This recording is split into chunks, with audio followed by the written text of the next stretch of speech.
Hello, Erin. How are you? Good, how are you? Not too bad.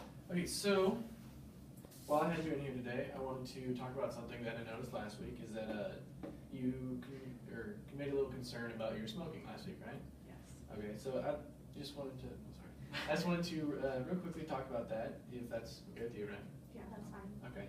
So can you just go ahead and give me a little overview of your smoking, like when you started, what you smoked? Well, I started smoking about 10 years ago. I was just about to start high school and I wanted to kind of be cool and, you know, all the senior guys smoked, so I started smoking and, so I smoke about 2 packs a day now, the unfiltered Camels, and I know it's not good for me, and I just got diagnosed with COPD and I have a lot of shortness of breath, but other than that, I mean, I don't like it, but I have to do it. I feel like I haven't been able to quit. I haven't tried though, so. I'm sure it's a tough thing because it's not uncommon at all to see that a lot of smokers nowadays start when they're young, and when it's kind of a pressured thing or just seems like the cool thing, and then the repercussions of it are something that they have to deal with much later.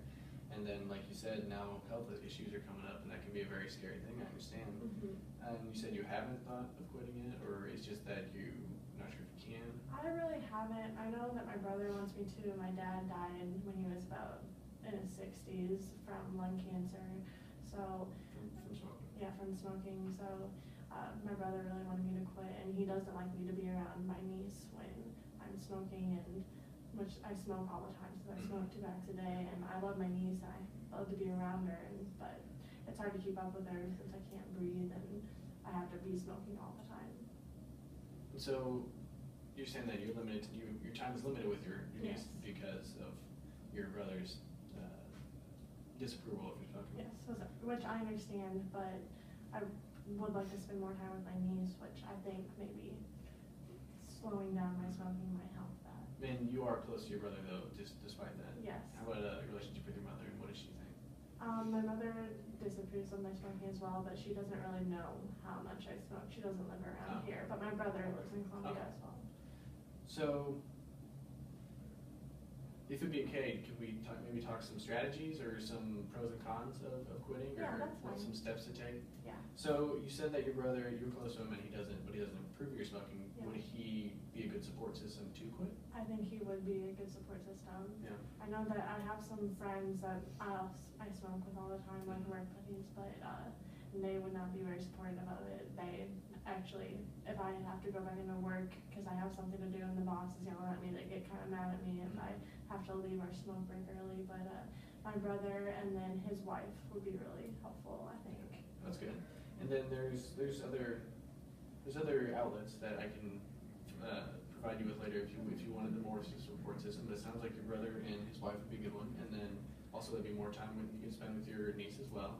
And then, so you said that you're at work, you feel pressured or maybe not supported in your choice to quit or slow down. Yes. Do you know, say like during smoke breaks, something else you could supplement instead of smoking? Something else like taking a walk or anything else like that? I think that maybe I could take a walk. I know I get really stressed out, and like my calendar now, I go like this and I feel the need to smoke, but so maybe if I could do something like running or something like that instead to kind of get my mind off of it and be doing something. And exercise is a great way to do that. It releases endorphins. It can make you feel better about yourself. You can see the health benefits of that.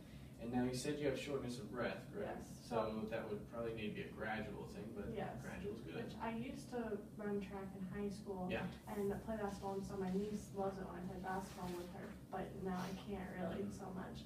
So if I could be able to maybe cut back on my smoking and be able to do that again with her, so maybe gradually just starting to walk.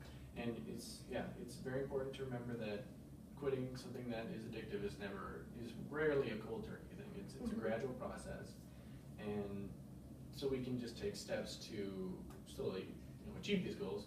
And so before we create a plan, which I would like to do with you, let's just make sure we have the full scope of things. You said pros of quitting would be you'd be possibly feeling better, hopefully eventually get off medications, be with your family more. You feel like she understands what your smoking is? Like, does she know that what you leave for, or? She She's 10, so I think she's starting to understand why, and her parents are very good parents, and they tell her how bad smoking is, and I know at school, it's not like how when I was in school where there were commercials all the time going, oh, let's smoke, and so I think she knows what I'm doing is bad, and she knows that I'm going out to smoke, because I come back smelling like it. And now, cons we've spoken about, and then, do you feel, I know that you've had depression as well. Yes. Do you feel like smoking ties in with that at all?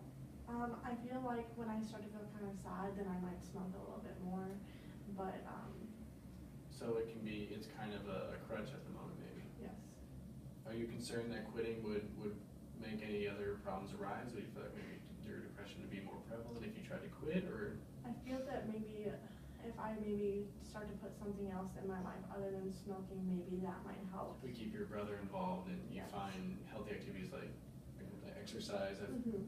I think it could be, when gradual, I think you could very well achieve those goals, because overcoming depression is a very difficult thing, and you've proven to do that, and smoking is as well, but it's another healthy, another Mm-hmm. good thing to do, and I feel like you can definitely do it, and so let's decide how we can do it. Okay. We said already, whenever, like on breaks at work, you Mhm. can exercise like that and just try to limit, slow it down a little bit. Mhm. Another very common and very successful thing to do is actually to like make sequential dates. Say, so for instance, maybe let's go 2 weeks, come down by half a pack by then, Okay. and if that goes well, we can just keep going like that. Okay, I can try that, yeah. Yeah, that sounds good. Yeah. Now, on this, Mm-hmm. I forgot to do this earlier, but this is a readiness ruler. Mm-hmm. And so from how ready you would be to quit or to make a change, 0 being not at all, not even thinking about it, 10 being ready today to quit and make a huge change. You know where you're at? Well, when I came in here today, I had just gotten a fight with my brother about my niece. Well, so I was starting to think about it then, so I would have been about a 4. Mhm. But now I think after talking to you about it, I might be more of a 7 or an 8. Okay. And it was 4 because it had already been prevalent in your mind? Mm-hmm. Because of my brother telling me that I can't be around my niece if I'm smoking, which I do all the time, so. Yeah. So those are definitely some good things to start with. And let's see, is there anything else you can think of that would help you? Oh, also there are, if you felt like the urge to smoke was too strong and our supplemental factors like family and exercise are not quite strong enough, there are things like nicotine patches and nicotine gum, and so those are always a choice. Those can keep you from, kind of hold you over and make sure that smoking doesn't fill back the space that you're trying to relieve with it. And there are medications as well, but those are physician-based. Those are, and some have some side effects that need to be spoken about with your physician, but they are an option as well. And there's things that can just make the need for nicotine less prevalent, and so those are also an option. And if you feel like you could use air treatment, those are always an option. So there's like I said, and then so 2 weeks. See you again for hopefully half a pack less. Yep, I'll try. Alrighty. All right, thank you. Have a good day. You too.